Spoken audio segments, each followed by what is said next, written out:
ప్రియులారా, గత కాలంలో మనం పరిశుద్ధాత్మని గురించినటువంటి సత్యము అనేటటువంటి పాఠంలో మరి అపోస్తలుల ద్వారా పరిశుద్ధాత్ముడు జరిగించినటువంటి కార్యాలలో ముఖ్యంగా 3 విషయాలు మనం తెలుసుకొనున్నాం. అవి ఏంటో ఎవరన్నా రిపీట్ చేయగలరా? పరిశుద్ధాత్ముడు అపోస్తలుల ద్వారా జరిగించినటువంటి కార్యాలు. 3 విషయాల గురించి మనం గత కాలంలో ధ్యానం చేయటం జరిగింది. అవేవరో ఏంటో ఎవరికైనా గుర్తున్నాయా? గుర్తుంటే ఒకసారి రిపీట్ చేయండి దయచేసి.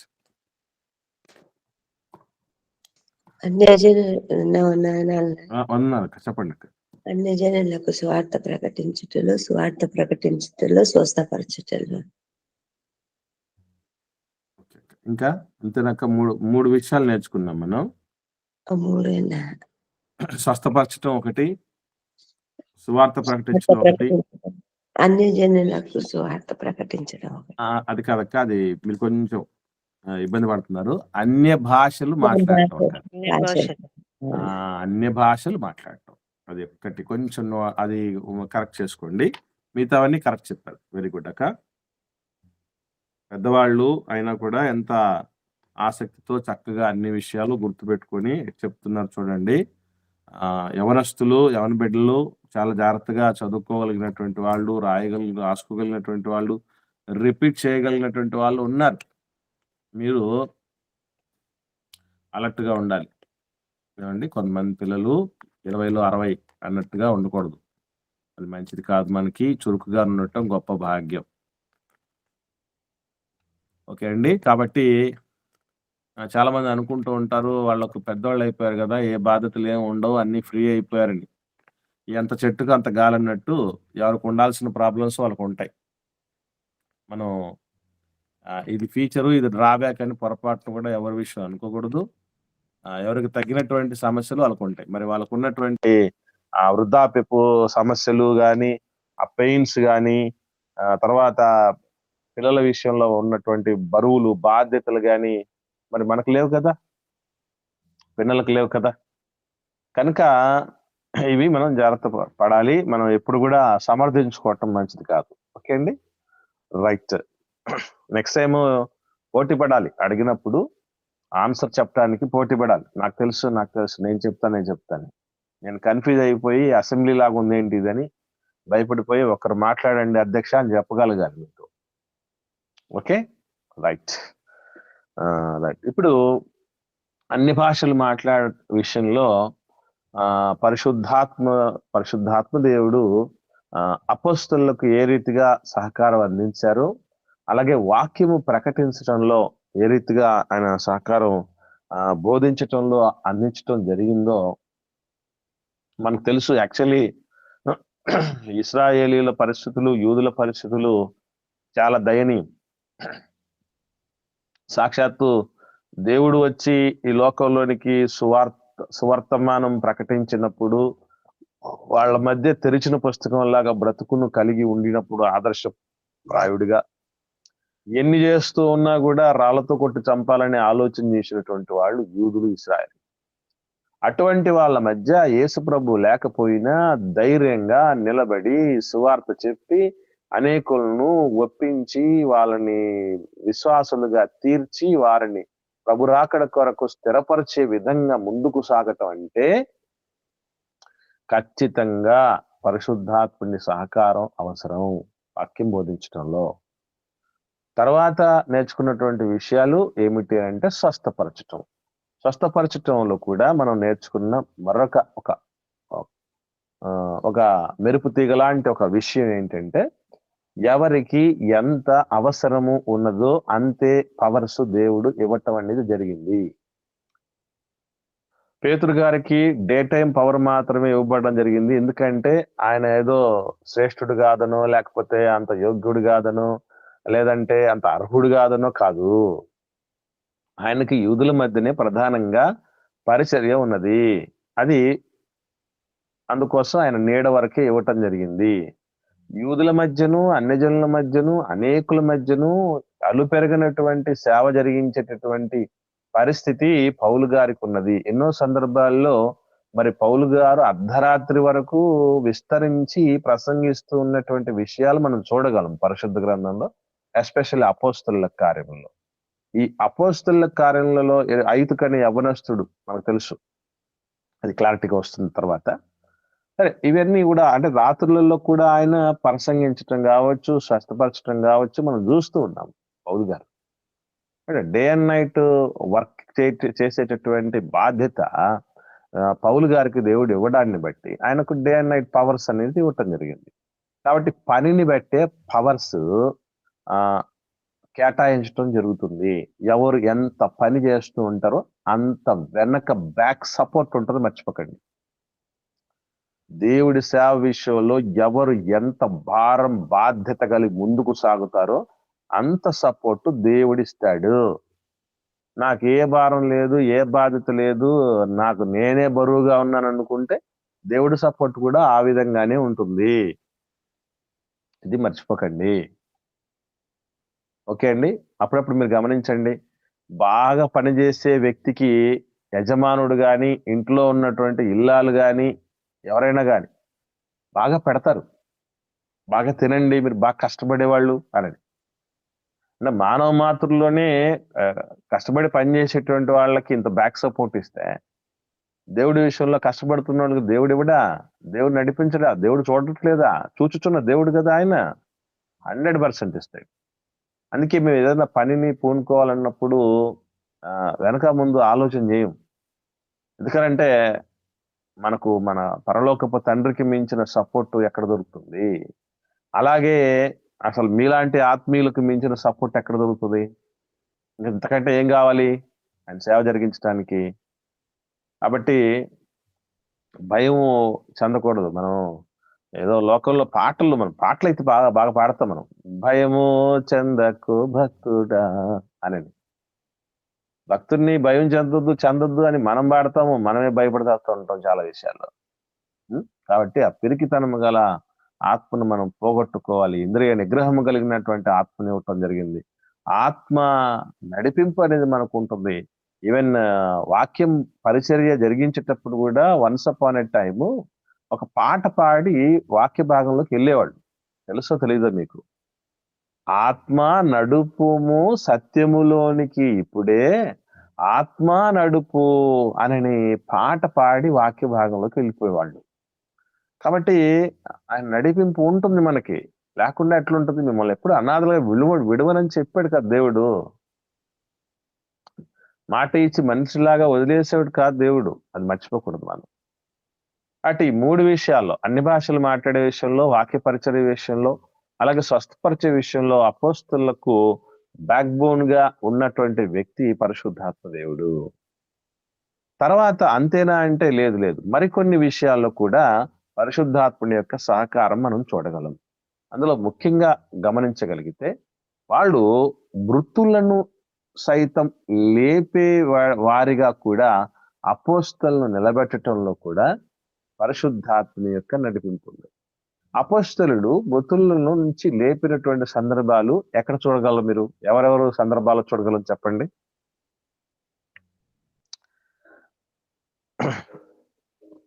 మీకు తెలిసి పేతురు అత్తగారిని ఆ మృతులనన్న. అవునమ్మా, యేసు ప్రభుల వారు చేసింది కాదమ్మా, అపోస్తలుల ద్వారా మృతులను లేపిన సందర్భాలు అనేది మనం చూస్తుంది. ఐతుకు అనే యవనస్తుని. వెరీ గుడ్ అమ్మా. ఇక్కడ మీరు గమనించండి, మనకు అపోస్తలుల కార్యంలో చనిపోయిన వారిని లేపిన సందర్భం 20వ అధ్యాయంలో కనబడుతుంది. అసలు చూద్దాం అపోస్తలుల కార్యం 20వ అధ్యాయము. అపోస్తలుల కార్యములు 20వ అధ్యాయము 7వ వచనం నుండి చూస్తే, నేను చదువుతాను, ఎక్కువ వచనాలు ఉన్నాయి, దయచేసి మీరు ఫాలో అవ్వండి. ఓకే అండి.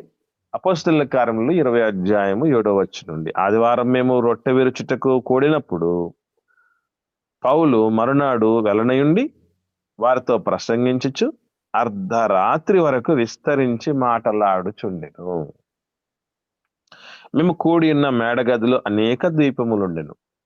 అప్పుడు ఐతుకు అను ఒక యవనస్తుడు కిటికీలో కూర్చుండి గాఢ నిద్రపోయి పౌలు చాలాసేపు ప్రసంగించుండగా నిద్రాభారం వలన జోగి 3వ అంతస్తు నుండి క్రింద పడి చనిపోయిన వాడై ఎత్తబడెను. అంతట పౌలు క్రిందికి వెళ్ళి అతని మీద పడి కౌగిలించుకొని, మీరు తొందరపడకుడి, అతని ప్రాణం అతనిలో ఉన్నదని వారితో చెప్పెను. అతడు మరలా పైకి వచ్చి రొట్టె విరిచి పుచ్చుకొని తెల్లవారు వరకు విస్తారముగా సంభాషించి బయలుదేరును. వారు బ్రతికిన ఆ చిన్నవారిని తీసుకుని వచ్చినప్పుడు వారికి విశేషమైన ఆదరణ కలిగెను. మనకు బైబిల్లో వాడబడినటువంటి ఈ పదాలు చాలా ప్రత్యేకంగా ఆశ్చర్యం గొలిపించే విధంగా ఉంటది. ఐతుకు అనేటటువంటి అతను ఎవరని రాయబడిందండి బైబిల్లో మనకి? ఏ ఏజ్ లో ఉన్నాడని రాయబడింది? యవ్వనస్తుడు యవనస్తుడని రాయబడింది. ఓకే, యవనస్తుడని రాయబడింది కదా, రైట్. 12వ వచనంలో ఏమని రాయబడింది చూడండి.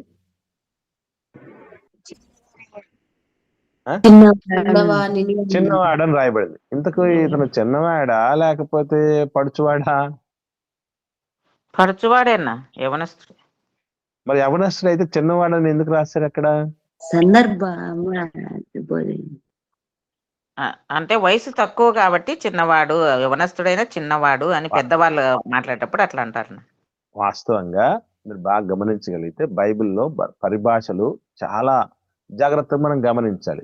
ఇదే విషయం చాలా మంది ఏమనుకున్నారంటే, మీకు విషయం తెలుసు తెలియదు, మనకు షెకెము ఐడియా ఉంది కదా, దీన యాకోబు గారి కుమార్తె దీనమ్మ గారు, తర్వాత షెకెము, వీళ్ళ విషయంలో కూడా ఏమని రాయబడింది? ఆమెను చిన్నది అని రాయబడింది. చిన్నదాని మీద మనసు ఉంది అని రాయబడింది. అంటే ఏంటి అర్థం? యవ్వనస్తులను కూడా బైబిల్ పరిభాషలో చిన్నవాళ్ళు అని కూడా రాయబడింది. అర్థమైందండి? ఇప్పుడు చిన్న మాట మీకు అర్థం కావట్లేదు, మాట చెప్తా. చాలా మంది మనం పెద్దవాళ్ళు ఉన్నామండి, మనకు యవనస్తులైనటువంటి పిల్లలు ఉన్నారు అనుకోండి. ఆ బిడ్డల్ని మనం చిన్నోడా చిన్నదానా అని పిలువమా? ఇది పిలిచినంత మాత్రం చిన్నపిల్లలు అర్థం. పెద్ద కొడుకుని పెద్దోడా అంట, మా చిన్న కొడుకు చిన్నోడా అంటున్నాను.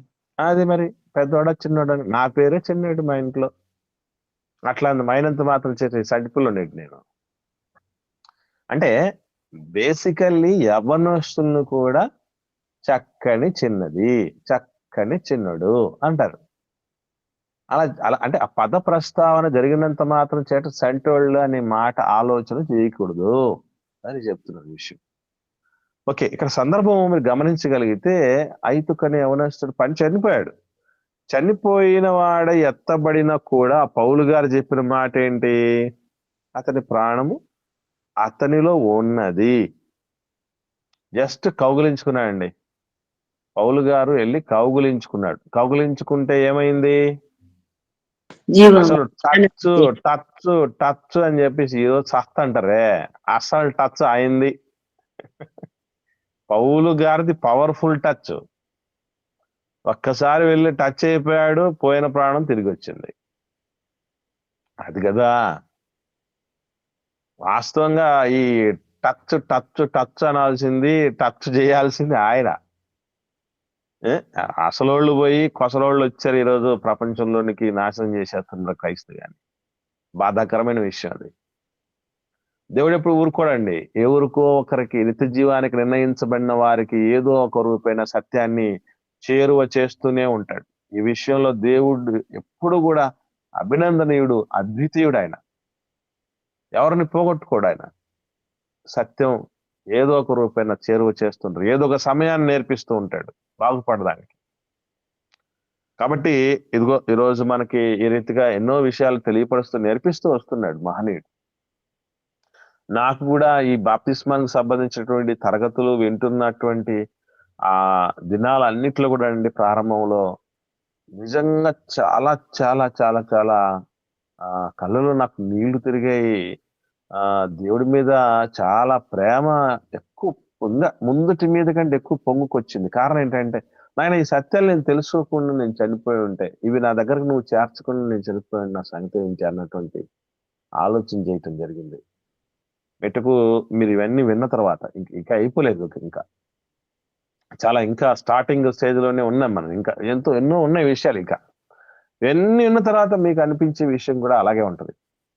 సరే, మృతులను లేపేటటువంటి ఈ యొక్క వరము కలిగినటువంటి వరమును ఇవ్వటం అనేది జరిగింది అపోస్తలులకు. ఎందుకంటారు? ఎప్పుడైనా మీకు డౌట్ వచ్చిందో లేదో? యేసుప్రభుల వారికి కూడా మృతులను లేపిన సందర్భాలు మనం చూస్తాం. అట్లాగే అపోస్తలులకు కూడా మృతులు ఐతుకని యవనస్తుని మాత్రమేనా అపోస్తలు లేపిన సందర్భాలు ఇంకెవరన్నా ఉన్నారా? ఇంకోసారి ఆలోచన చేయండి. అది కూడా చూసిన తర్వాత మళ్ళీ ప్రశ్న వేసుకుందాం మనం. అపోస్తలుడు పౌలు గారి ద్వారా, అపోస్తలుడైన పౌలు గారి ద్వారా మృతులను లేపిన సందర్భం మనం చూసాం. ఇంకెవరన్నా ఉన్నారా? అపోస్తలుల ద్వారా ఎవరికి ఐడియా లేదండి? అపోస్తలుల ద్వారా దేవుడు మన పరిశుద్ధాత్ముడు మృతులు లేపిన సందర్భాలు ఏవైనా ఎవరికైనా గుర్తొస్తున్నాయా? రైట్. మనకి 9వ అధ్యాయంలోని అపోస్తలుల కార్యములు 9వ అధ్యాయము 36వ వచనం నుండి చూద్దాం. అపోస్తలుల కార్యములు 9వ అధ్యాయము 36వ వచనం నుండి నేను చదువుతున్నాను, చూడండి. యొప్పేలో తబితా అను ఒక శిష్యురాలు ఉండెను. శిష్యురాలు అంటే ఎట్లా ఉండాలో మనకు ఇక్కడ చాలా స్పష్టంగా దేవుడు చెప్తూ ఉన్నాడు. ఒక శిష్యురాలు అంటే ఎలా ఉంటుంది? సహోదరిమణులు లైన్ లో ఎక్కువ మంది ఉంటున్నారు కదా. సహోదరిమణులు ఒకసారి మనం శిష్యురాలు అంటే ఎలా ఉంటుందో తబితమ్మను చూసి నేర్చుకోవచ్చు. ఏం చేస్తున్నామే అని అంటే, ఆమెకు భాషాంతరమున దొర్క అని పేరు. అంటే దొర్క అంటే ఏంటి అర్థం? మనకు అక్కడ ఫుట్ నోట్ లో కూడా ఉంది. ఏమని? లేడీ. లేడీ అని. లేడీ అంటే ఇంగ్లీష్ లేడీ కాదు. లేడీ అంటే ఇంగ్లీష్ లేడీ కాదు, అచ్చ తెలుగు లేడీ. లేడీ అంటే ఏంటి అర్థం? ఇంకా బాగా అర్థం కాదండి. ఆడపిల్ల. జింక. జింక అనమ్మా. జింక. ఇంగ్లీష్ లో లేడీ, LADY లేడీ అంటే ఆడబిడ్డనమ్మా. ఇప్పుడు ఇది తెలుగు భాష కదా. తెలుగు భాషలో లేడీ అంటే జింకనే అన్నాడు. ఆడజింక. అది. సో ఇక్కడ ఈ జింక లాంటిది అంటే ఒక మాటలో జింక పిల్ల లాంటి పిల్ల అంటూ ఉంటారు. అసలు జింక అనగానే మనకి ఏం గుర్తొస్తుంది చెప్పండి? హుషారుగా ఉంటది. అది చాలా హుషారు ఉంటదండి. అసలు అది వేగంగా మెయిన్ రోడ్లలోనండి. మేము ఒకసారి పరిచర్య నిమిత్తమై పులివెందులకు వెళ్ళినప్పుడు ఇడుపులపాయకి వెళ్ళాం. అంటే వైఎస్ఆర్ గారి సమాధి తర్వాత IIIT ఉంది కదా, ఆ దారిలోనండి ఒక పెద్ద జింక ఎంత వేగంగా, మేము వేగంగా పోతూ ఉన్నాం కారులో, ఎంత వేగంగా వచ్చి అది రోడ్డు క్రాస్ చేసిందంటే రెప్పపాటున అన్నట్టుగా జరిగిపోయింది. అది కార్యం సడన్ వచ్చి జరిగిపోయింది. ఒక మెరుపు తీగలాగా జరిగిపోయింది. అసలు ఎంత ఆ కాళ్ళు, దేవుడు అంటాడు, నా కాళ్ళను లేడి కాళ్ళలాగా చేశాడు నా దేవుడు అంటాడు. అంటే అది అంత తీక్షణంగా చురుకుగా ఉండేటటువంటి పరిస్థితి. ఆడబిడ్డను చూస్తేనండి ఆ చురుకుదనం కనపడాలి. కొంతమంది చూస్తూ ఉంటే ఎట్లా కనపడతారని అంటే, రేపో మాపో పోతారేమో అన్నట్టుగా ఉంటారు. అట్లా కాదు ఉండాల్సింది.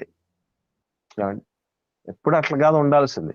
ఎప్పుడు ఆ డల్గా ఉన్నటువంటి అమ్మాయిల్ని చాలా మంది చెప్తూ ఉంటారు. ఇట్లా ముఖ్యంగా ఎప్పుడు చెప్తారంటే, ఈ పెళ్లి చూపులు రేపో ఎల్లుండో జరగబోతాయి అంటారు చూసారా, అప్పుడు చెప్తారు ఏమని?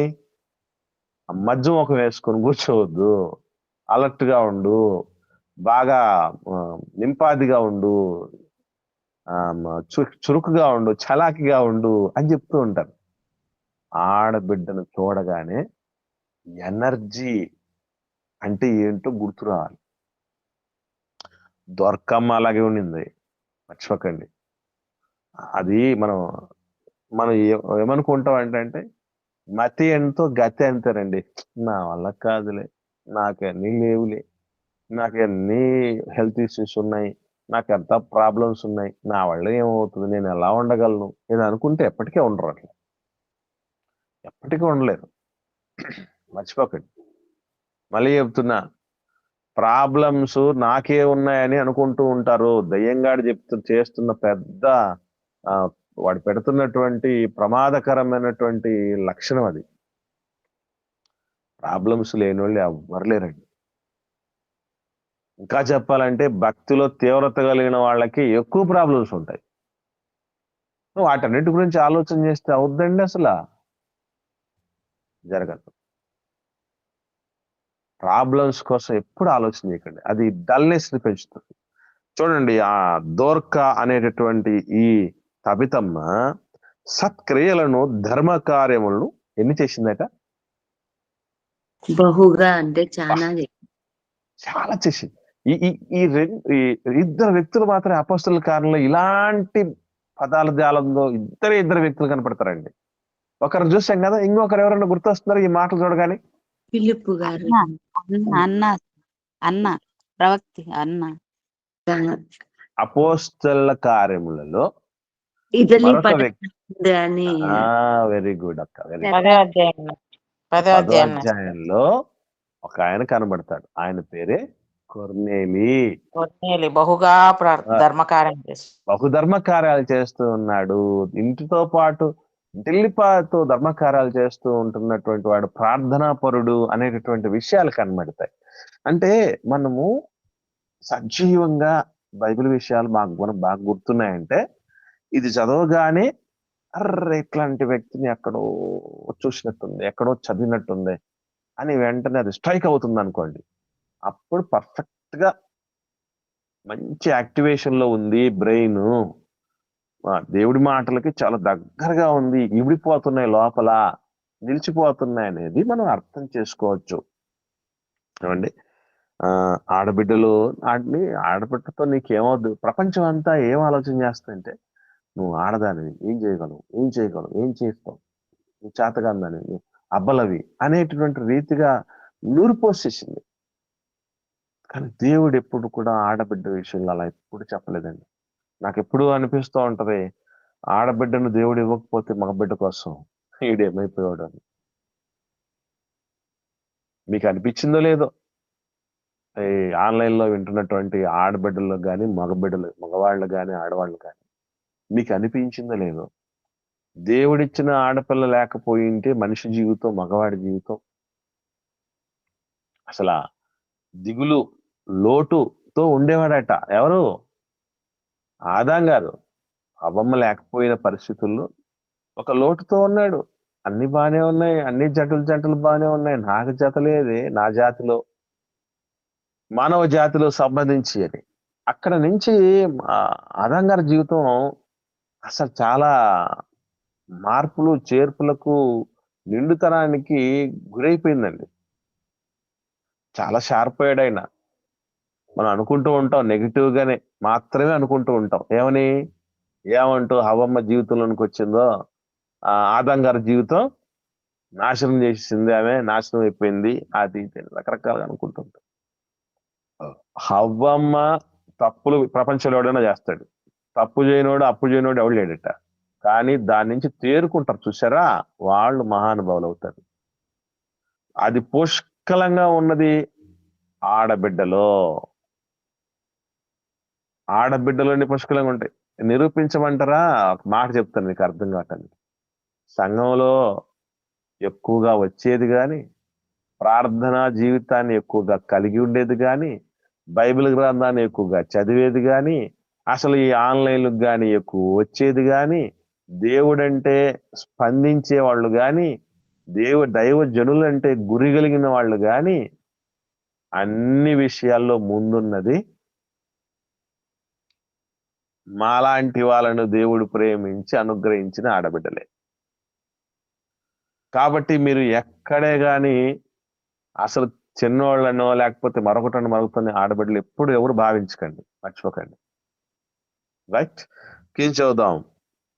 ఆమె ఏం చేసింది అంటే 37వ వచనం, ఆ దినముల యందు ఆమె కాయలా పడి చనిపోగా వారు శవమును కడిగి మేడగదిలో పరుండబెట్టారు.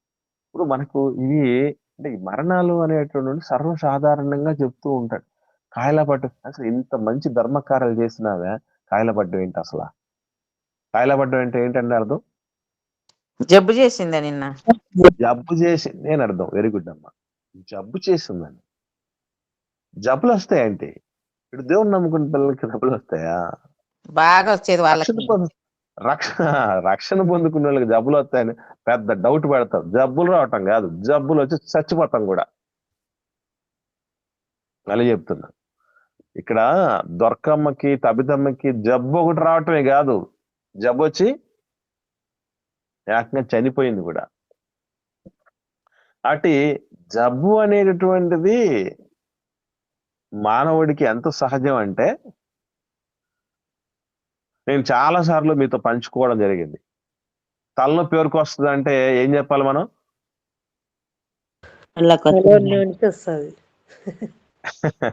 తల ఉన్న ప్రతి ఒక్కరికి తలనొప్పి వస్తుంది. కడుపు నొప్పి ఎవరికి వస్తుంది?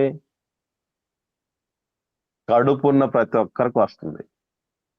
బ్యాక్ పెయిన్స్ ఎవరికి వస్తాయి? బ్యాక్ బోన్ ఉన్న ప్రతి ప్రతి ఒక్కరికి వస్తాయి. అంటే శరీరం అనేటటువంటిది మృత తుల్యమైంది. దేవుడు అలాగే డిజైన్ చేసి పంపించేశాడు. పని అయిపోయిందా, వెళ్ళిపోవటం అంతే. ఇది మనం తెలుసుకొని ఫిక్స్ అయిపోతే మనకి ఏ భయాలు, ఆందోళనలు, దిగులు, విచారం. చిత్రం చెప్పమంటారా? ఈ సత్యం తెలియక చాలా మంది ఇంకా అయిపోయింది నా పని, ఇంకా అయిపోయిందని ఎంతో ఉన్నా కూడా ముందే అయిపోయి చేసుకుంటారు. పులిగాడి కంటే గిలిగాడు ఎక్కువ. గిలిగాడు ఎక్కువ కదా. అలాగా ఈ గిలి ఏంటి, ఎట్లాంటి గిలి అంటే ఇప్పుడు జ్వరం వచ్చింది అనుకోండి, జ్వరం వచ్చి చచ్చిపోతానేమో. అసలు బోన్ మ్యారో క్యాన్సర్ వచ్చిన వాళ్ళు తిరుక్కున్నారు తెలుసా మీకు? బోన్ మ్యారో క్యాన్సర్ వచ్చిన వాళ్ళు తిరుక్కున్నారండి. అసలు క్యాన్సర్లు అన్నిట్లలో ప్రమాదకరమైన క్యాన్సర్ అంటే ఏంటి అనుకుంటున్నారు? ఇదే బోన్ మ్యారో క్యాన్సరే. దానిలో నుంచి కూడా బయటపడినటువంటి వ్యక్తులు ఉన్నారు. దేనికి? నేను జయించగలను, నాకు నా దేవుడు ఉన్నాడు, నా సంఘం ఉంది, నా సహవాసం ఉంది, నాకేం కావాలి అనే భరోసాతో వాళ్ళు జాగ్రత్తలు తీసుకున్నారు, ప్రార్థన చేశారు, సపోర్ట్ తీసుకున్నారు, కోలుకున్నారు. కాబట్టి ఇక్కడ మనం నేను ఇంత భక్తురాలనే, నాకేంటి ఇట్లాంటి రోగాలు ఎందుకు వచ్చాయి, నా గురించి కూడా చాలా మంది అనుకున్నారట. ఏమని? ఆయన అంత భక్తుడుగా ఉంటున్నాడు, ఆన్లైన్ తీసుకుంటాడు, సంఘాలను చూసుకుంటున్నాడు, ఎవరు పెద్దగా ఆశించకుండా ఉద్యోగం చేసుకుంటూ బతుకుతున్నాడు, ఇంకా ఆయనకు సంబంధించి కూడా పెట్టేస్తున్నాడట, అన్ని బాగానే ఉన్నాయి కానీ ఈ రోగాలు ఏంటి? ఆడపిల్లలు ఏంటి? ఇవన్నీ వాళ్ళు అనుకోవడం కాకుండా 10 మందితో మాట్లాడుతూ చెప్తూ ఆ నోట ఈ నోట పడి నా చెవులు కూడా పడుతున్నాయి. ఏమండి? కాబట్టి అసలు మనం నాకు ఉన్న రోగం ఏదైతే ఉందో అది కొంచెం బయటికి కనబడుతున్నది అంతే. మిగతా వాళ్ళకి WHO చెప్పింది ఏంటి? వరల్డ్ హెల్త్ ఆర్గనైజేషన్ అంటే ఈ ప్రపంచంలో సంపూర్ణ ఆరోగ్యవంతులు ఒక్కరు కూడా లేరంట. సంపూర్ణ ఆరోగ్యవంతులు ఒక్కరు కూడా లేడంట. కాబట్టి ఎవరు బాగున్నారని, వాళ్ళు బాగున్నారే నేను బాగలేనని బాధపడడానికి అయ్యో తప్పు. కనిపించేది ఒకటైతే కనపరాని 10 ఉన్నాయన్నా మాకు. ఎన్నో ఉంటాయమ్మా. Very good. కాబట్టి అది మనం గమనించగలిగితే తెలుసుకోవలసిన సత్యం ఒకటి ఉంది. అదేంటంటే దేవుని బిడ్డలైన జబ్బులు వస్తాయి, కొన్ని సందర్భాల్లో జబ్బులు వచ్చి జబ్బే తీసుకొని పోతుంది. కానీ ఇక్కడ మనం గుర్తించుకోవాల్సిన విషయం ఏంటంటే మనం ఉన్న భక్తి మనం సన్నగిల్ల చేసుకోకూడదు. మనం ఏ దాని మీద అయితే నిర్భరమై ఉన్నామో, ఆధారపడి ఉన్నామో దానిని ఇది డిస్టర్బ్ చేయకూడదు. నాకు వచ్చిన రోగం నేను ఎప్పటి నుంచి దీన్ని చూస్తున్నాను తెలుసా? 2003 సంవత్సరం నుంచి. 2003 సంవత్సరం నుంచి అంటే ఎన్నేళ్ళు అయింది ఇప్పటికీ?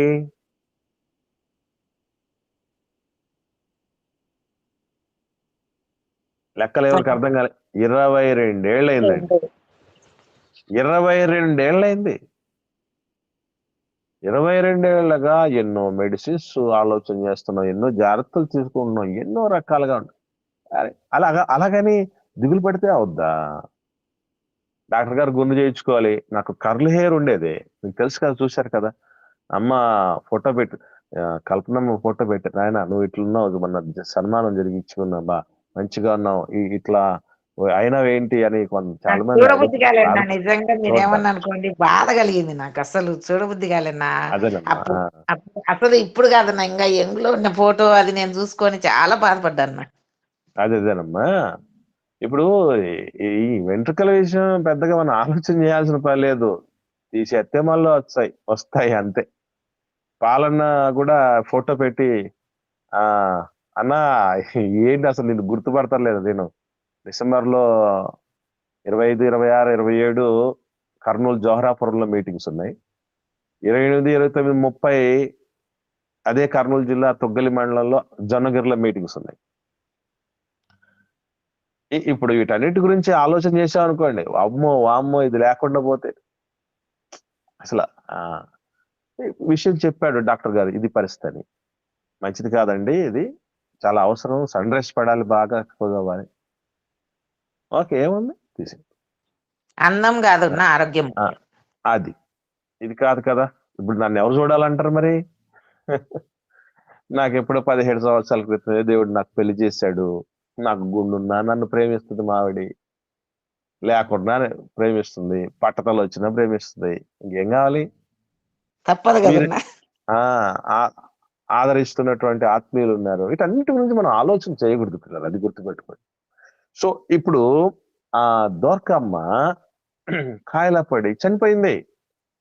చనిపోవడానికి ముందు కూడా ఎలాగున్నది అంటే బహుధర్మ కార్యాలు చేస్తూనే ఉండి కాయలా పడింది మా తల్లి. ఏ రోజైనా మీకు డౌట్ వచ్చిందో లేదో, దేవాన్ని నేను చేస్తూ వచ్చాను. గమనించండి, భక్తి పరులు ఎవరు కూడా దేవుణ్ణి క్వశ్చన్ చేయరు. నన్ను ఎందుకు ఇలా చేశాడు,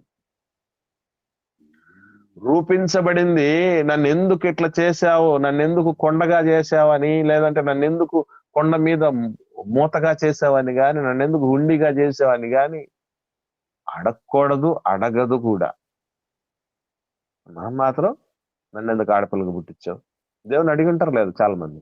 నన్ను ఎందుకు మగపిల్లడికి పుట్టించావు, నన్ను ఎందుకు పేదరికంలో పుట్టించావు, పుట్టించావు కానీ ఈ తల్లిదండ్రులకి ఎందుకు పుట్టించావు, ఈ తోబుట్టుల మధ్య ఎందుకు పుట్టించావు, ఈ సంఘంలో ఎందుకు పడేసావు, ఈ బంధువులు నాకెందుకు ఇచ్చావు, ఈ భర్తను నాకెందుకు ఇచ్చావు, ఈ భార్యను నాకెందుకు ఇచ్చావు?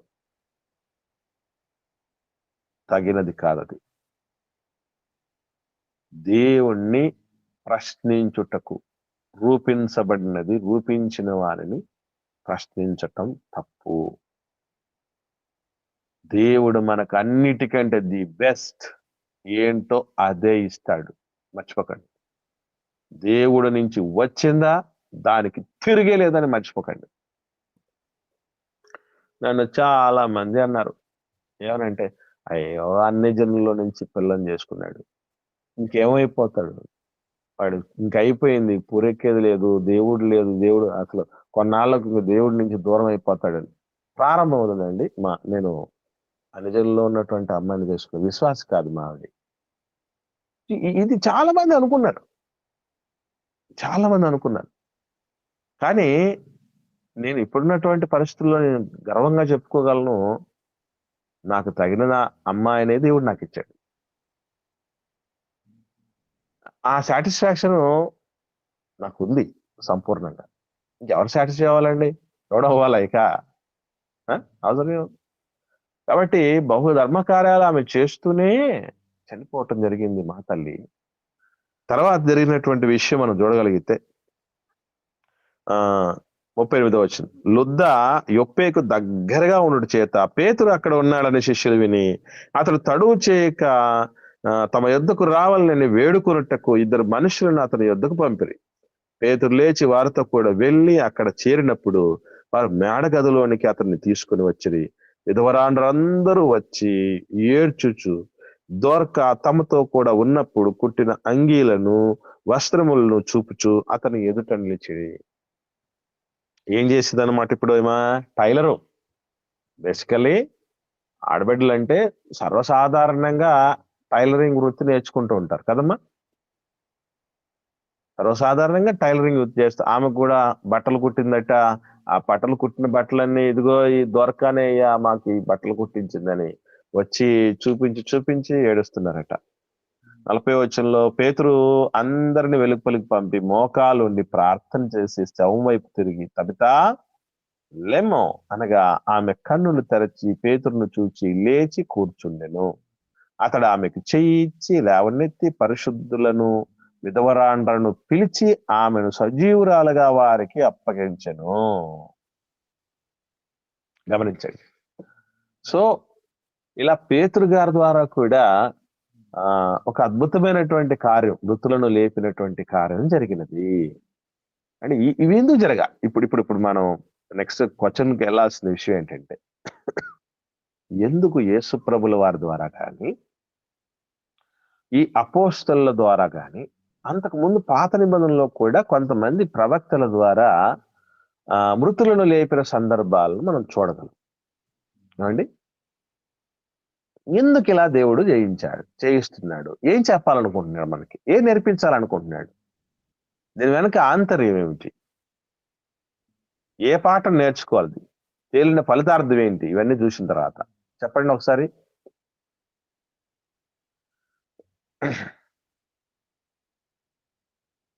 ఎవరికి తెలియదండి? దేవుని పని మీద ఆసక్తి గలవని వారికి పట్ల దేవుడు ఇంకా ఆయుష్ని ఇస్తాడు, ఆయన కార్యాలు చేయించుకుంటాడు వాళ్ళ ద్వారా అని అర్థం అవుతుంది. Okay sister. ఇంకా సిస్టర్ చెప్పింది కాకుండా వేరేది ఏమన్నా ఉందా? అనిపిస్తుందా మీకేమైనా? పునరుత్థానాన్ని ప్రతిబింబిస్తున్నాయి అనుకుంటున్నాను. వెరీ గుడ్ అమ్మా, వెరీ గుడ్. ఇక్కడ మనం గమనించగలిగితే అబ్రహాం గారు దేవుణ్ణి ఎలా దేవుణ్ణి ఎంచాడట ఒకసారి చూద్దాం. హెబ్రీయులకు రాసిన పత్రిక, అపోస్తలుడైన పౌలు గారు హెబ్రీయులకు రాసిన పత్రిక 11వ అధ్యాయము 17వ వచనం చూద్దాం. 17వ వచనం నుండి, అబ్రహాము శోధింపబడి విశ్వాసమును బట్టి ఇస్సాకును బలిగా అర్పించును. ఎవడు ఆ వాగ్దానములు సంతోషముతో అంగీకరించెను.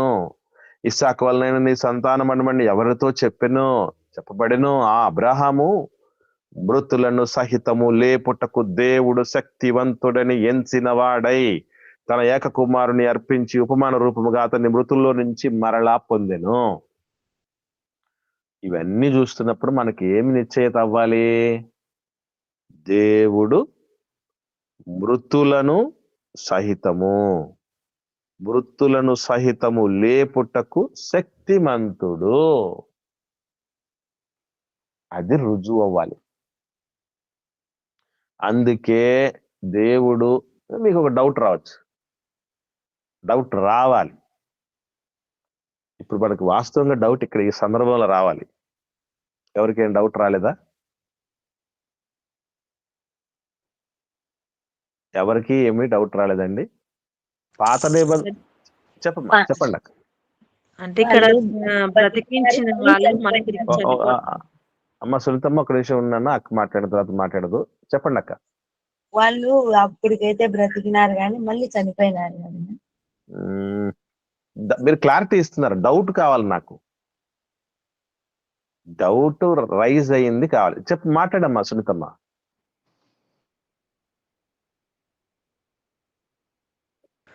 అదేనా అంటే డౌటే అన్న, అది చనిపోయిన వాళ్ళని తిరిగి లేపినాడు కదా, మళ్ళీ చనిపోతున్నారు కదా అనే డౌట్. ఆ డౌట్ కంటే ఇంకొక డౌట్ రావాలి, వ్యాలిడ్ డౌట్ ఒకటి. మరి ఇప్పుడు ఎందుకు? Very good. ఇది కరెక్ట్, ఇది రావాలి మనకి. ఇప్పుడు పాత నిబంధన గ్రంథంలో ఏలియా గారి కాలంలో జరిగించాడు, ఎలీషా గారి కాలంలో జరిగించాడు, కొత్త నిబంధనలో యేసు ప్రభు ద్వారా జరిగించాడు, అపోస్తలుల ద్వారా జరిగించాడు, ఆదాము అపోస్తలుల ద్వారా జరిగించాడు. ఇప్పుడు మనకెందుకు, మన మధ్య ఇవేందుకు జరగట్లేదు? ఇవి కూడా జరిగి ఉంటే ఇంకా ఎంతో మంది నమ్మేవాళ్ళు కదా. ఇది రావాల్సింది డౌట్. ఇప్పుడు అప్పుడు మృతుల్లోంచి లేపిన తర్వాత మళ్ళీ చనిపోయినా పర్లేదు. ఇప్పుడు కూడా మనం అనుకుందాం కాసేపు, మళ్ళీ చంపేసినా పర్లేదు, చనిపోయిన వాళ్ళు ఒక్కసారి లేపిన సందర్భం అనేది కనబడితే ఎట్లా ఉంటుందండి? ఎవడన్నా అన్ని మత ప్రచారము అదో ఇదో చెయ్యొద్దురా బాబు అని చెప్పేసి అడ్డుకోవటం చేయటం ఏమైనా చేయగలదా?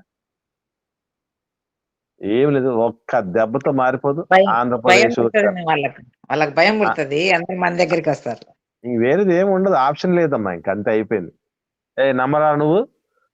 రైట్, మీ వాడు చనిపోయినాడు లేపేస్తే ఇంక నువ్వు నమ్ముతావా అని కూడా అడగాల్సిన పని లేదు, లేపితే వెనక వచ్చేస్తారు అంతే కదా. అలాంటి గోల్డెన్ ఆపర్చునిటీ దేవుడు ఎందుకు లేకుండా చేస్తాడు అని గమనించగలిగితే జాగ్రత్తగా వినండి. ఇప్పుడు ఆ రకమైనటువంటి విశ్వాసము అవసరము లేదు అని దేవుడు డిసైడ్ అయిపోయాడు. ఎందుకు అయిపోయాడు అనుకుంటే చిన్న ఎగ్జాంపుల్ చెప్తాను, మీకు అర్థం కావట్లేదు. వాళ్ళ ఆ రోజుల్లో ఉన్నటువంటి స్థాయి చిన్న పిల్లల స్థాయి. ఆ చిన్న పిల్లల స్థాయిని ఆ ఫస్ట్ క్లాస్ స్టాండర్డ్ అంటారే, ఆ స్టాండర్డ్ ని నేను మళ్ళీ ఆ స్టాండర్డ్ నాకు కావాలని ఎన్నో కోరుకుంటారా? ఎవరు కోరుకోరు. ఆ స్టాండర్డ్ నాకు నేను మళ్ళీ ఒకటి పోవాలండి. ఎవరైనా పిల్లలు హైయర్ క్లాసుల పిల్లలు సరిగ్గా చదవకపోతే వాళ్ళని ఒక బెదురు పెడతాను నేను. ఏమనంటే నేను అంగన్వాడికి పంపిస్తానండి. అంగన్వాడికి పంపిస్తాను జాగ్రత్త అంటే వద్దు సార్ అంటారు పిల్లలు, భయపడతారు. నేను అక్కడ పోను, నేను ఎందుకు పోతాను, పైకి వెళ్ళిపోవాలనుకుంటూ ఉంటాను. సో ఇక్కడ మీరు వీళ్ళ స్థాయి ఏంటి అని అంటే, కొన్ని కళ్ళ ముందు జరిగితేనే నమ్ముతాను అన్న వాళ్ళ స్థాయి చిన్నదా పెద్దదా? చిన్నదే. ఎవడైనా నమ్ముతాడు దాన్ని. కళ్ళ ముందు కనబడితే నమ్మటం అనేది ఎవడైనా చేస్తాడు. చిన్నోడు లేదు, పెద్దోడు లేదు, అయినోడు లేదు, దగ్గరోడు లేదు, దూరం వాడు లేడు. అందుకే కదా దేవుడు చూసి నమ్మిన వారికంటే చూడక నమ్మిన వారి ధన్యులని. ఇప్పుడు నేను అడుగుతున్నాను, చూడకుండా కూడా నమ్మాలంటే స్టాండర్డ్ ఉండాలా, చూసి నమ్మితే స్టాండర్డ్ ఉండాలా? ఎవడికి ఉన్నట్టు చెప్పండి మీరు. చూడక నమ్మిన వాళ్ళకే స్టాండర్డ్, అది వాళ్ళే కదా నాకు గొప్ప వాళ్ళు. అదేనమ్మా. ఇప్పుడు మనం యేసుప్రభుల వారు మన కోసం ప్రాణం పెట్టాడని అపోస్తలు చెప్పారు, వాళ్ళు చూశారు కాబట్టి చెప్పారు అనుకుందాం. మరి ఎందుకు నమ్ముతున్నాం? పక్కవాడికి వాడు చూస్తేనే నమ్ముతారన్న ఎల్కేజీ స్టాండర్డ్ లో ఉన్నాడు. మనము వాళ్ళని నమ్మాం, బైబిల్లో రాస్తే నిజమని నమ్మేశాం, మనది పీజీ స్థాయి. అది గుర్తుపెట్టుకో. విశ్వాసం అంటేనే నిరీక్షింపబడు వాటి యొక్క నిజ స్వరూపం, అదృశ్యమైనవి ఉన్నవనుటకు రుజువు అని రాయబడింది. కనుక గుర్తుపెట్టుకోవాల్సిన మనకు ప్రధానమైన విషయం ఏంటంటే, ఇవి ఇప్పుడు జరగకపోయినా ఒక డైరెక్ట్ గా మధ్యలో వీళ్ళు మళ్ళీ లేపటం, వీళ్ళు పని చనిపోవటం కాదు, ఆఖరి ఒకటే జరిగిస్తారు అని చెప్తున్నాడు. అది కూడా చరిత్రలో జరిగిపోయింది. మానవాళి చరిత్రలో ప్రపంచ మానవాళిని అంతటినీ అత్యంత ఉన్నతంగా చిన్న వయసులోనే ప్రభావితం చేసిన వ్యక్తులు ఎవరని ఒక సర్వే చేశారట. ఈ చేసినటువంటి సర్వేలో 3 పేర్లు బయటపడ్డాయి ప్రధానంగా. అంతకుముందు మీకు చెప్పాను, గుర్తుందా ఎవరికైనా? యేసుక్రీస్తు ప్రభుల వారు. యేసుక్రీస్తు ప్రభుల వారు, ఇంకొక ఇద్దరు ఎవరమ్మా?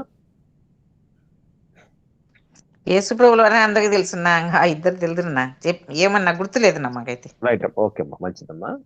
ఇప్పుడు మనం గమనించాల్సిన విషయం ఏంటంటే, 3 అన్నాం కదా, 3లో యేసు ప్రభుల వారు ఉన్నారు ఒకటి.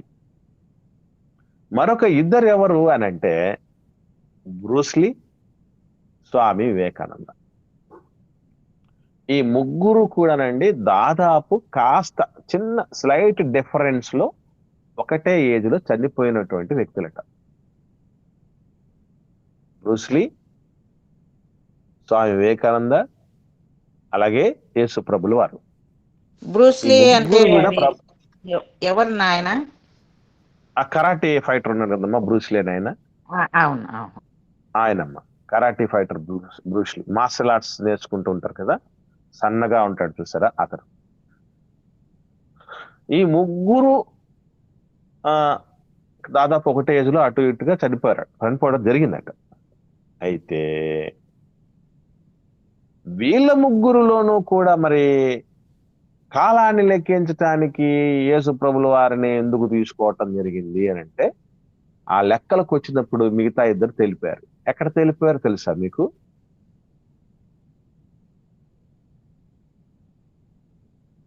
స్ట్రైక్ అవుట్ లేదా? చనిపోయినారు కానీ ఈయన యేసుక్రీస్తు తిరిగి లేచిన వెరీ గుడ్ మా, వెరీ గుడ్, వెరీ గుడ్ అమ్మా. ప్రపంచంలో ఎంతటి కాకలు తీరిన వీరుడికైనా, శూరుడికైనా, ఎంత గొప్పోళ్ళకైనా, రాజకీయములో రాటుదేలిన వాళ్ళకైనా, మేధస్సుతో అనేకులను తన వైపు తిప్పుకున్న వాళ్ళకైనా, కోట్లకు కోట్లకు పడగలెత్తిన వాళ్ళైనా సరే జీవితంలో 2 రోజులు ఉంటాయి. ఒకటి పుట్టినరోజు, 2 చనిపోయిన రోజు. సమాధి మీద ప్రత్యక్షమయ్యేవి అవే. అవునా? జననం, మరణం. కానీ యేసు ప్రభుల వారి జీవితంలో 3వ రోజు కూడా ఉంది. అది ప్రపంచమంతా కూడా సంబరం చేసుకునే రోజు అది. అదే క్రీస్తు పునరుత్థాన దినం, ఈస్టర్ అని అంటారు చూసారా. అది యేసు ప్రభు యొక్క అద్వితీయతకు అద్భుతమైన పోస్టర్ ఈస్టర్. కాబట్టి ఆ దినం ఉంది చూసారా, ఆయన పునరుత్థానం అనేటటువంటి దానిని ఈరోజు నమ్మాల్సిందంతే. మరి నేను నమ్మను అని అంటే ఖర్చు పెట్టుకొని మొత్తం అన్ని కార్బన్ డేటింగ్ టెస్టులు చేయించి ఇప్పటికీ ఒక సమాధి ప్రపంచాన్ని సవాలు విసురుతోంది. అదే సమాధి అనుకుంటున్నారు? యేసు ప్రభు వారి సమాధి. తెరచిన యేసు క్రీస్తు ప్రభుల వారి సమాధి, తెరచిన ఖాళీ సమాధి. ఖాళీ సమాధి ఏమని ప్రపంచాన్ని సవాలు విసురుతోంది, విక్రిస్తుందంటే, నీ సమాధి ఇట్లా ఖాళీ చేసుకోగలవా అని. నీకు శక్యమగునా, నీకు చేతనగునా అని.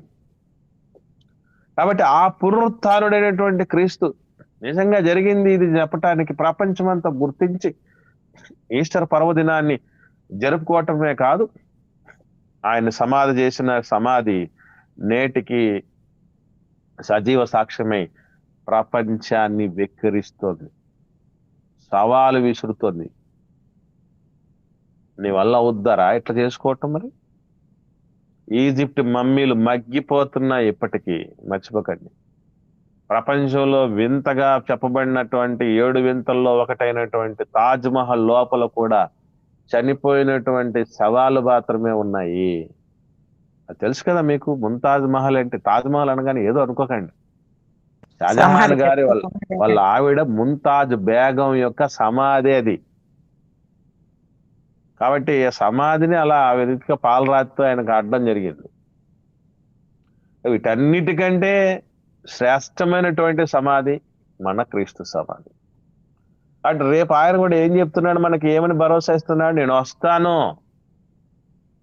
ముందు వచ్చిన వాడు పక్కా, రాబోయేవాడు కూడా మరింత పక్కాగా వస్తాడు. వచ్చిన వాడు ఏం చేస్తాడు? నా వారి సవాళ్ళు నేను లేపుతానన్నాడు. నమ్మదగిన. కాబట్టి ఈ రోజు ఎందుకు జరగట్లేదంటే స్టాండర్డ్ పెరిగింది. ఆ పెరిగిన స్టాండర్డ్ ఏంటనుకుంటున్నారు? అపోస్తుల ద్వారా పరిశుద్ధాత్ముడు జరిగించినటువంటి మరొక కార్యంలో భాగంగా, అంటే మరొక కార్యం అంటే ఇప్పుడు దాకా ఏమేమి తీసుకున్నాం? అన్న భాషలు మాట్లాడడం చూసాం, వాక్యము బోధించడం చూసాం, స్వస్థపరచడం చూసాం. ఆ తర్వాత ఏం చూసాం? మృతులను లేపటం చూసాం కదా. తర్వాత ఏం జరిగింది వీళ్ళ ద్వారా అని అంటే, ఒకసారి చూద్దాం మనం. ఎఫెసీయులకు రాసిన పత్రిక 3వ అధ్యాయం. ఈరోజు ఇలాంటివి ఎందుకు జరగట్లేదు అన్నదానికి మనకు జవాబు ఇక్కడ కనపడుతుంది. 3వ అధ్యాయం ఎఫెసీయులకు రాసిన పత్రిక 3 నుంచి 5 వచనాలు చూద్దామండి. 3 నుంచి 5 వచనాలు నేను చదువుతున్నాను, చూడండి. అందరు తీయండి, నోట్ చేసుకోండి దయచేసి. ఎట్లనగా, క్రీస్తు మర్మము దేవదర్శనం వల్ల నాకు తెలియపరచబడినందునను సంగతిని గురించి మునుపు సంక్షేమంగా మీకు రాశాను. మీరు దాన్ని చదివిన ఎడల దానిని బట్టి ఆ క్రీస్తు మర్మమును గురించి నాకు కలిగిన జ్ఞానం గ్రహించుకొనగలరు. ఈ మర్మము ఇప్పుడు ఆత్మ మూలముగా దేవుని పరిశుద్ధులకు అపోస్తలులకును ప్రవక్తలకును బయలుపరచబడి ఉన్నట్టుగా పూర్వకాలములయందు మనుషులకు తెలియపరచలేదు. అంటే ఏం చెప్తున్నాడు చెప్పండి ఈ మాటలు చూసి? పరిశుద్ధాత్ముడి ద్వారా వాక్యం అనేది కంప్లీట్ గా స్థిరపరచబడింది, బయలుపరచబడింది. ఇక బయలుపరచబడవలసినవి ఏమీ లేవు కాబట్టి ప్రకటన గ్రంథంలో దేవుడు ఏం చెప్పించాడు స్టేట్మెంట్? ఇందులో నుంచి ఒకటి తీయకూడదు, ఒకటి ఒకటి కలపకూడదు. వేయదు, కలపకూడదు. ఎందుకు? అది సంపూర్ణమైపోయిందండి అన్న. స్థిరపరచబడి సంపూర్ణం అయిపోయిన తర్వాత, స్థిరపరచబడిన తర్వాత ఇంకా మళ్ళీ ఏమైనా రిపేర్లు అని చేయటానికి అవకాశం ఉంది. ఇప్పుడు నాకు దేవుడు చెప్పాడు, ప్రవచనం చెప్పాడు అని అంటే ఇంకేముంది? ఏమేం జరగాలని అనుకుంటున్నాడు దేవుడు అవన్నీ ఆల్రెడీ లిఖించబడ్డాయి. జరిగేవి జరగవచ్చు తర్వాత, తేడా గుర్తుపెట్టుకోండి. జరిగేవి తర్వాత జరగవచ్చు, కానీ ప్రవచనాలు మాత్రం ఏమేం జరుగుతాయని ముందే చెప్పబడ్డాయి. అందుకే ప్రవచనాలు నీ పేరిట నేను చెయ్యలేదా? ఆ దినమున అనేకులు, యేసుప్రభు రెండవ రాకడ సమయంలో నీ పేరిట ప్రవచించలేదా? నీ పేరిట దయ్యాలు ఎల్లగొట్టలేదా? నీ పేరిట అనేకమైన సూచక్రియలు అద్భుత కార్యాలు చేయలేదా అని అంటే యేసుప్రభు అన్న మాట ఏంటి? అక్రమం చేయవాళ్ళారా నా యొద్ద నుంచి వెళ్ళండి అన్నాడు. ఎందుకన్నాడు అని అంటే అది కొంతకాలం మేర జరిగించింది. నేను మొదటి శతాబ్ద కాలం నుండి జరిగిస్తే వాళ్ళ దగ్గరనే ఆపేసి మొత్తం స్థిరపరిస్తే మీరు ఇంకా పోతారేంటి తర్వాత కూడా? అంటే ఏంటి అర్థం? ఎప్పుడో నేర్చుకొని అయిపోయి ముందుకు సాగాల్సిన వాళ్ళు ఇప్పటికీ నేను అలా చెప్తానంటే అంటే జనాలు ఏం చేయడానికి? అజ్ఞానంలో ముంచడానికి కదండి ఇది. కాబట్టి అలా చేయకూడదు. కాబట్టి ఈ ఆత్మ ద్వారా ఏం జరుగుతుందంటే పరిశుద్ధాత్ముడు ద్వారా ఈ పరిశుద్ధులకు అపోస్తలకి ప్రవక్తలకు బయలుపరచబడిపోయింది. అంటే వాక్యము సంపూర్ణంగా బయలుపరచబడి అది స్థిరంగా మనకు అందించబడుతున్నటువంటి స్థితిలోకి తీసుకురావటం జరిగింది దేవుడు. ఇది కూడా అపోస్తలుల ద్వారా పరిశుద్ధాత్ముడు జరిగించినటువంటి కార్యము. కాబట్టి ఇంకా బయలుపరచబడేటి ఏమి లేవు. ఫలానా ఆయన వచ్చి బయలుపరిచేస్తాడు, ప్రవచిస్తాడు అని మాట్లాడారంటే అది పూర్తిగా వాక్య విరుద్ధమైనది, సత్య దూరమైనటువంటి విషయం అనేది మనం మర్చిపోకూడదు. కాబట్టి అపోస్తలుల ద్వారా దేవుడు ఏం చేయించాడు?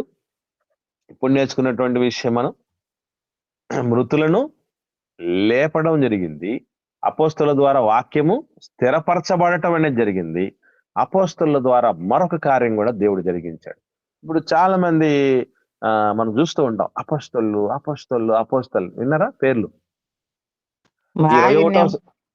ఈ 21వ శతాబ్దంలో కూడా అపోస్తలుడు అదే కాకుండా స్వస్థతావరము కలిగిన, దర్శనవరం కలిగిన, ప్రవచన వరము, స్వస్థావరము, డిగ్రీలు ఎన్ని డిగ్రీలతో ఉంటున్నారు చూసారా? ఏమండి మీరు గమనించండి, ఈ అపోస్తలుని చెప్పబడినటువంటి వాళ్ళు ఏమేం చేశారట మనం చూసాం. చనిపోయిన వారిని లేపలేస్తారట, చనిపోయిన వాళ్ళు లేపారు, రోగుల్ని బాగా చేశాడు, రోగుల్ని బాగా చేసేసారు వాళ్ళు. ఇవన్నీ వీళ్ళ వల్ల అవుతాయా? ప్రాణాలకు తెగించి సువార్తను ప్రకటించారు, సువార్తలు చేశారు, సమస్తాన్ని వదిలేశారు, తృణప్రాయంగా వదిలేసుకున్నారు. ఇప్పుడు అపోస్తలుని పేరు పెట్టుకున్న వాళ్ళు ఇలాంటి వాళ్ళు ఉన్నారా? అసలు అంటే అర్థం వరకు నో ప్రాబ్లం అండి. అపోస్తలుడు అంటే అర్థం ఏంటండి? మీకు తెలుసు కదా, అపోస్తలుడు అంటే అర్థం ఏంటి? పంపబడిన వాడు అని అర్థం. పంపబడిన వాడు ఈరోజు సంఘము ద్వారానే ఏ సేవకుడైనా పంపబడాలి. ఆయన ఆకాశంలో నుంచి ఊడిపడ్డట్టు నన్ను ఎవరు పంపలేదు అనేటువంటి పరిస్థితి, నేనే ఎవరైనా పంపుతాను తప్ప నన్ను ఎవడు పంపలేదు అనే పద్ధతి ఎవరికి సంబంధించింది కాదు. అసలు తండ్రి అయిన దేవుడు ఒక్క ఆయన వదిలేస్తే మిగతా వాళ్ళందరూ ఎవరు? ఇంక్లూడింగ్ పరిశుద్ధాత్ముడు కూడా ఎవరి చేత పంపడ్డాడు? క్రీస్తు చేత పంపడ్డాడు. యేసు ప్రభువు ఎవరి చేత పంపడ్డాడు? తండ్రి చేత పంపడ్డాడు. అరే ఈ పరిశుద్ధాత్ముడు యేసుప్రభుల అంతటి వాళ్ళే పంపబడి ఉంటే నన్ను ఎవరు పంపలేదంటే ఎవరన్నా మాట్లాడితే అట్లాంటి వాళ్ళు నమ్మచ్చు మనం? చెప్పండి. జాగ్రత్త. కాబట్టి లింక్ పక్కా ఉండాలి. ఏదో మనం అంటూ ఉంటారు కదా, పెళ్లి చేసేటప్పుడట 7 తరాలు చూడాలట లింకులు ఎట్లట్లున్నాయని. 7 తరాలు అటు 7 తరాలు ఇటు చూడాలట కదా. ఈ చూసినా చూడకపోయినా పర్లేదు కానీ ఒక దైవజనుడి దగ్గరకు వచ్చేటప్పుడు ఆ సిరీస్ ఎక్కడి నుంచి మొదలైంది, లింకులు కరెక్ట్ గా ఉన్నాయా లేదా దేవుడితో అనేటటువంటిది ఆలోచన చేసి లింక్ పెట్టుకోవాలి. నాకు సంఘం నేను ఏ సంఘం నన్ను పంపలేదు, ఏ సంఘం బాగలేదు ప్రపంచంలో, నేను నా ద్వారానే మొదలైంది, ఇది ఎప్పుడు కూడా బైబిల్ చెప్పిన సత్యం కాదు. యేసుప్రభుల వారిని తండ్రి పంపాడు, పరిశుద్ధాత్మని యేసుప్రభుల వారు పంపారు, అపోస్తలుని పరిశుద్ధాత్మ సంఘం పంపింది, తర్వాత క్రీస్తు పంపడం జరిగింది. క్రీస్తు పంపగా వచ్చినటువంటి వాళ్ళు అపోస్తలు ఉన్నారు. అపోస్తల తర్వాత ఆదిమ సంఘము అపోస్తలు పంపారు ఆదిమ సంఘాన్ని. ఆదిమ సంఘం తర్వాత మిగతా రాబోతున్నటువంటి వాళ్ళని ఆదిమ సంఘం పంపింది. అలా ఒక్కొక్కరి ఆ లింకులు అనేది ఉండాలి, మర్చిపోకండి. రైట్. ఇలా పంపబడినటువంటి వారు అనే అర్థం మాత్రం తీసుకుంటేనే పెట్టుకోవచ్చు తప్ప మిగతా వాళ్ళు ఈ పవర్స్ విషయంలో ఆలోచన చేస్తే ఎందుకు కొరగారు? అపోస్తలు, ఆనాటి అపోస్తలు 12 మంది ఎక్స్క్లూజివ్. వాళ్ళ లాంటి వాళ్ళు ఈ ప్రపంచంలో నా భూతో నా భవిష్యత్తు ఎవరు రారు, అయిపోయింది వాళ్ళతో. తర్వాత వీళ్ళకు ఇంకా పవర్, ఎన్ని చెప్పినా ఏం లేదంటే ఇంకొక పవర్ కూడా వాళ్ళకు ఉంది. మరి ఈ పవర్ ఈరోజు అపోస్తలని పేరు పెట్టుకున్న వాళ్ళకు ఉంటుందేమో ఒకసారి చూద్దాం. ఈ యొక్క మాట మనం చెప్పుకొని ముగించుకుందాం. 8వ అధ్యాయం అపోస్తల కార్యం. వాళ్ళు ప్రమాదకరమైన పాము కరిచినా బ్రతుకుతారు కదా, చనిపోయినా బ్రతుకు. Yes very good sister, very good sister. మంచి మాట అది. యాక్చువల్లీ అది నాకు మైండ్ లో లేదు, ఇప్పుడు మీరు అది కొత్త విషయం యాడ్ చేశారు. Very good. ఇప్పుడు మీరు యేసుప్రభుల వారు అపోస్తలుల చిహ్నాల గురించి మాట్లాడుతూ మార్కు సువార్త 16వ అధ్యాయంలో చెప్పారు కొన్ని విషయాలు.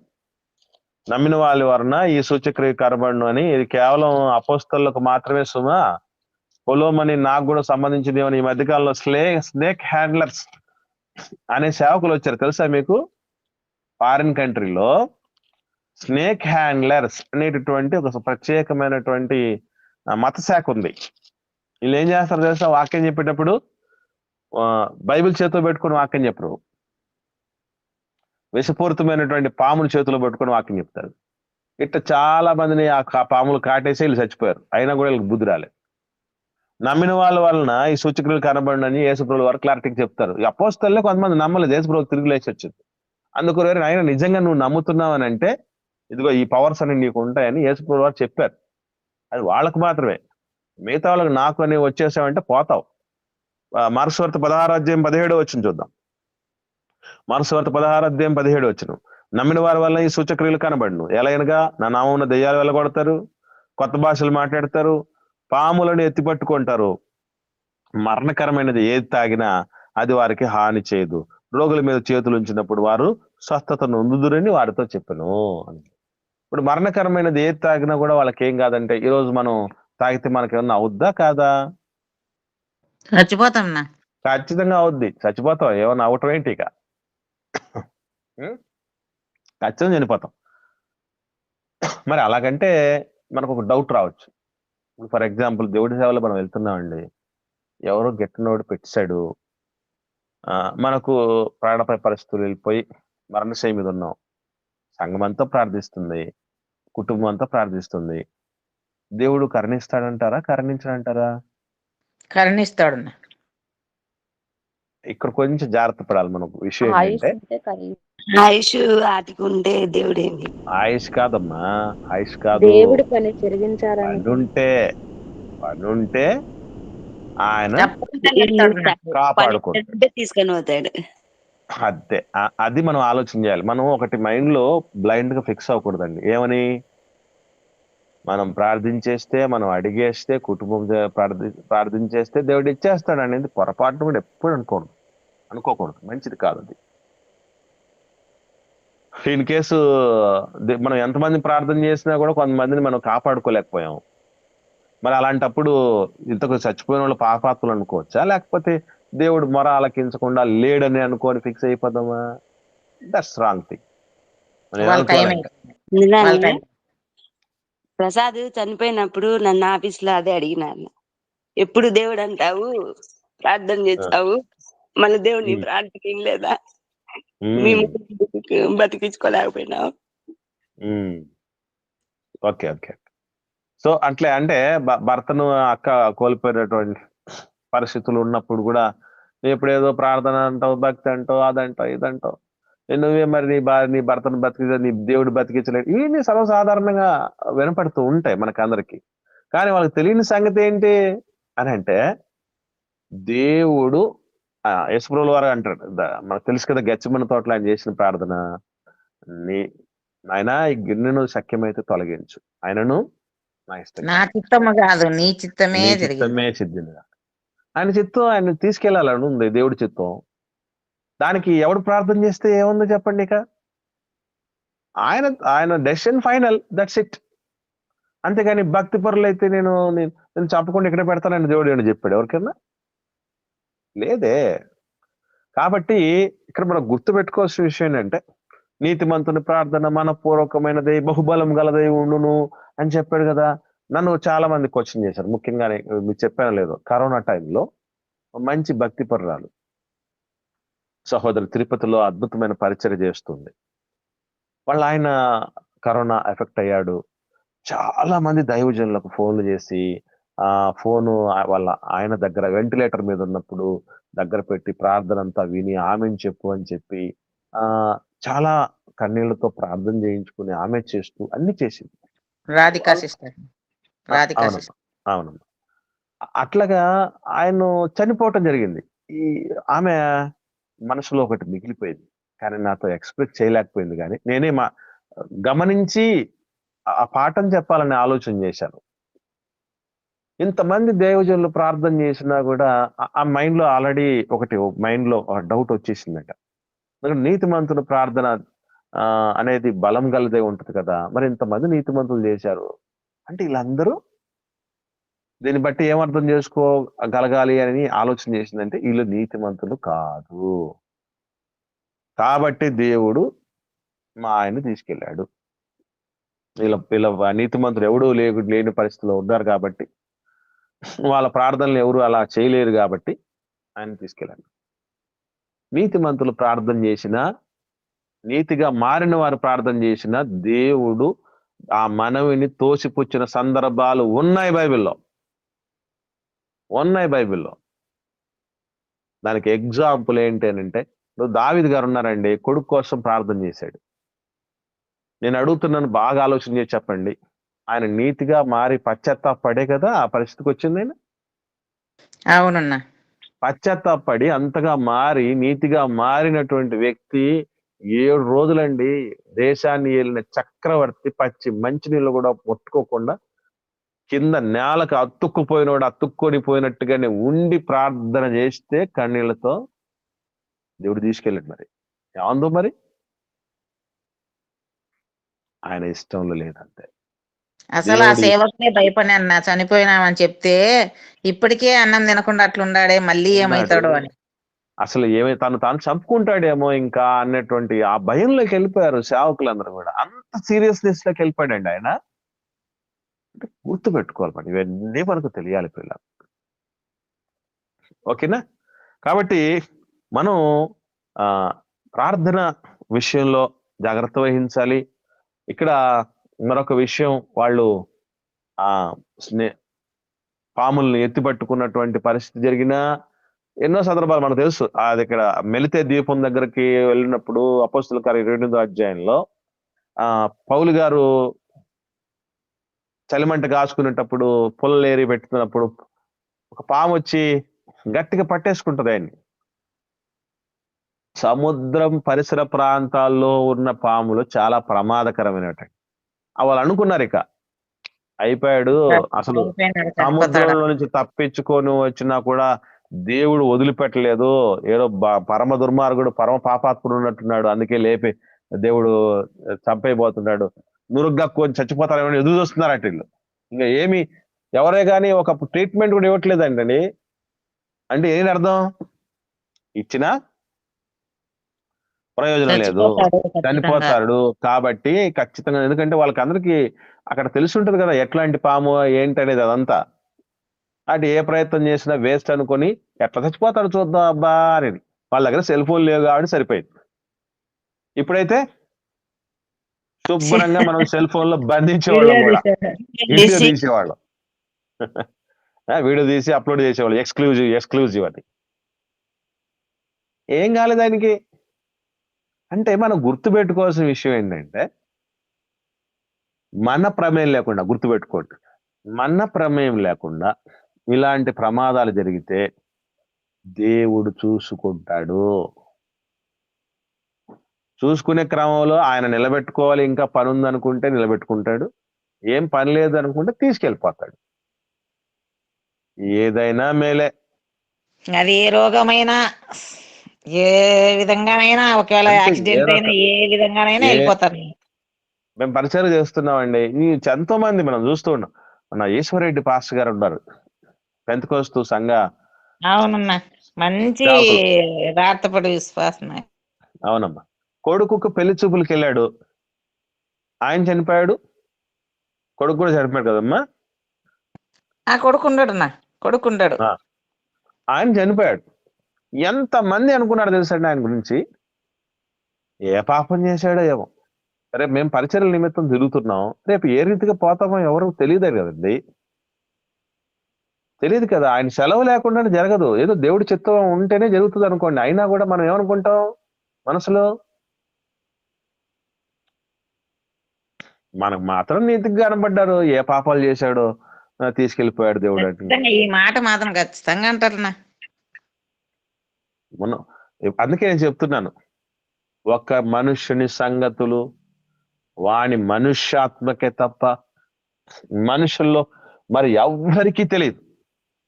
అందుకే ఎవరిని కూడా గురించి కూడా ఫిక్స్ అవ్వకండి. ఏమని?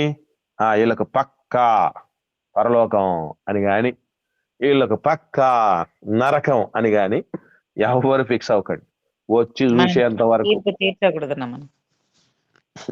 చూసేంత వరకు ఎవరేంటో మనకు తెలియదు.